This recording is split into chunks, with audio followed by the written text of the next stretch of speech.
Hi guys, it's Karen with Love Your Land, and I am cracking up right now. I know this is totally unprofessional, but when have I ever been professional here? So did you see that video right before this that I posted today where I'm adjusting my microphone and I need your help?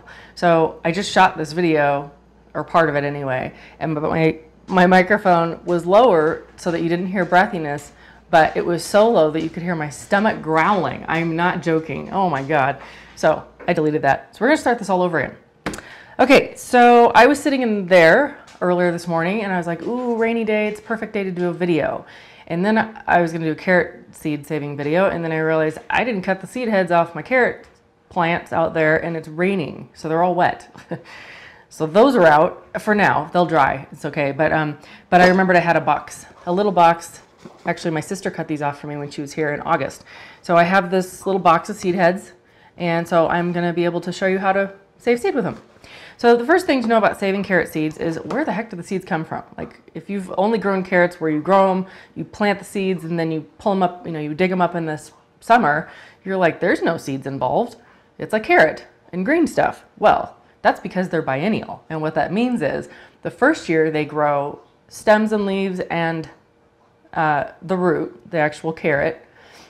And then if you don't pick those out of the ground, the next spring, even though the greens will be gone either by carrots eating them, no, they're not cannibals, by rabbits eating them, or by, just the weather is going to kill them, at least where I live. The green, anyway, is going to be killed. But then if you just leave them there in the ground, the next spring, all of a sudden, it's like a carrot magic trick. I know, I say that a lot, magic trick. But I don't know, I'm just so enamored by all of these gardening things that happen, and it's pretty cool. So in the second year, that second spring, so you plant them one spring, like 100 days later in summer, you're picking carrots. But if you leave some of them in there, then the following spring, when it gets warm enough again, green's just going to start growing out of the ground again. And those are carrot greens. But instead of growing a bunch of leaves and doing that whole thing again, the carrot's already in there. My stomach just growled. I hope to God you didn't hear that. Anyway, it's going to flower.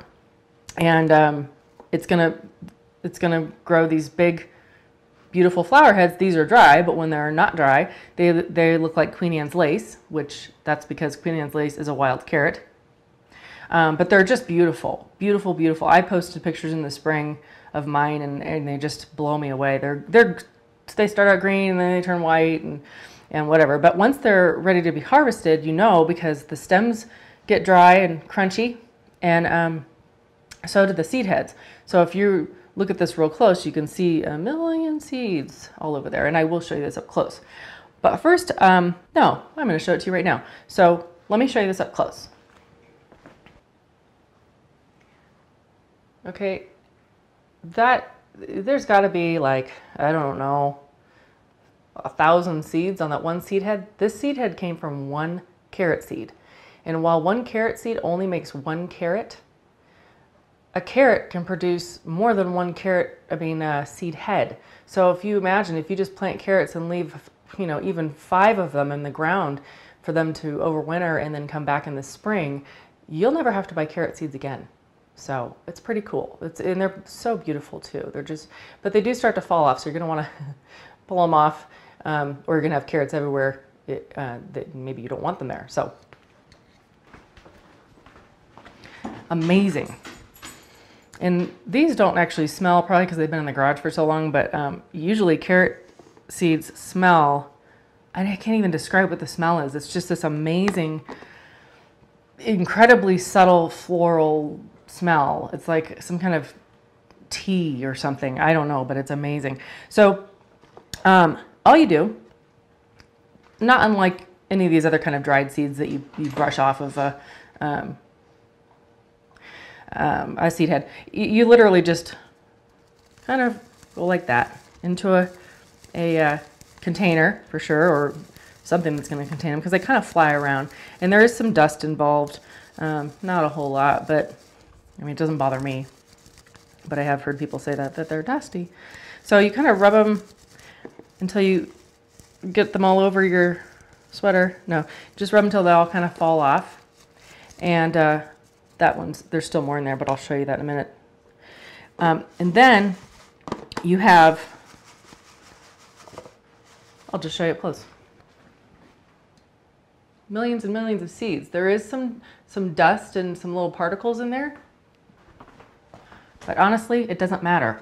But if you're, if you're a perfectionist and you just really like things, perfect, which I usually do, but in this case, I don't care because I know it doesn't matter with carrots. You just sprinkle them in there and they're going to go crazy. What you can do once you've done all of what I just did, you can put them through some kind of little strainer thing